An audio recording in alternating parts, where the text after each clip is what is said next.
Friends, you are welcome to spoken English classes, smart spoken English classes. मैं हूं सैयद ज़की शुक्र जाफरी। आज मैं आपको बताने जा रहा हूं यूज़ ऑफ इट। कहने में बहुत छोटी सी चीज़ है, लेकिन इट का इस्तेमाल अलग अलग जगह पर अलग अलग तरीक़े से करते हैं। जैसे इट का इस्तेमाल यह के अर्थ में, इसे हम कहें कि ये मेरी पुस्तक है, इट इज़ माई बुक।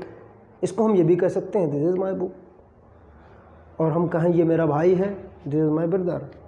अगर हम इसमें कहें इट इज़ माई ब्रदर तो ये गलत। इट इज़ माई ब्रदर वैसे नॉर्मल आजकल स्पोकन इंग्लिश में इट्स का इस्तेमाल लोग लिविंग थिंग्स के लिए भी करने लगे, लेकिन मोस्टली ग्रामेटिकली जो तरीक़ा है, ग्रामेटिकली करेक्ट सेंटेंस वही होता है जिसमें हम दिस का इस्तेमाल केवल लिविंग थिंग के साथ दिस का इस्तेमाल करते हैं, और इट और दिस दोनों का प्रयोग नॉन लिविंग के साथ कर सकते हैं। अगर ये मेरा पेन है, इट इज़ माई पेन, या और दिस इज़ माई पेन।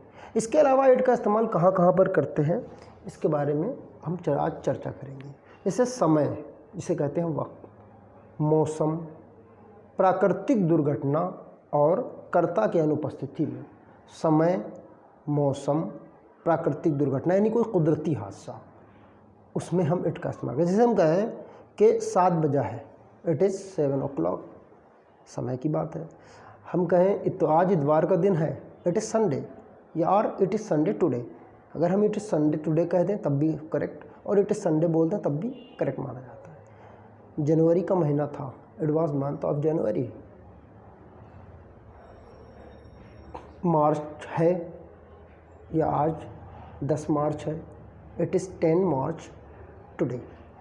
जहाँ पर समय की बात है वहाँ पर इट का इस्तेमाल। अब मौसम 3 प्रकार के होते हैं, सर्दी, गर्मी और वर्षा। जैसे हम कहें वर्षा हो रही है, इट इज़ रेनिंग। बूंदाबांदी हो रही है, इट इज़ ड्रेजलिंग। आज बहुत गर्मी है, it is very hot today. कल बहुत सर्दी थी, it was very cold today that day, और it was very cold yesterday. तो ऐसे सेंटेंसेस में जब हम समय, मौसम और प्राकृतिक दुर्घटना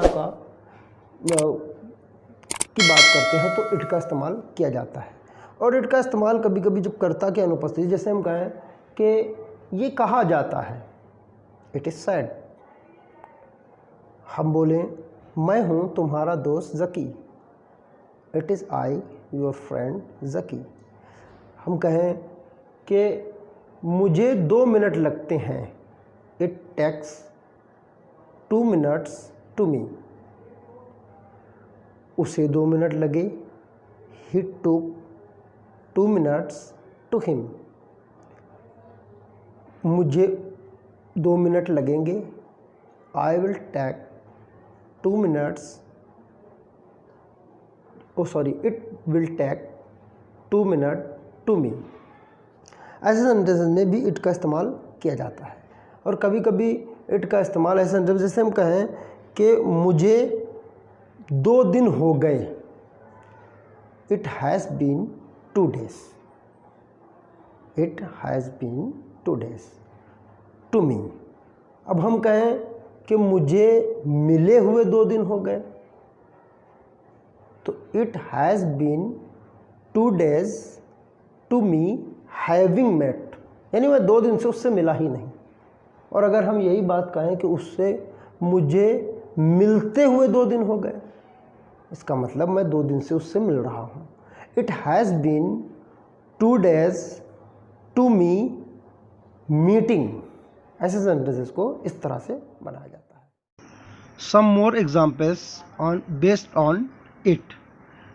जैसे हम कहें कि हिंदी बोलना सरल है, it is easy to speak Hindi. अंग्रेज़ी लिखना कठिन है, it is difficult to write English.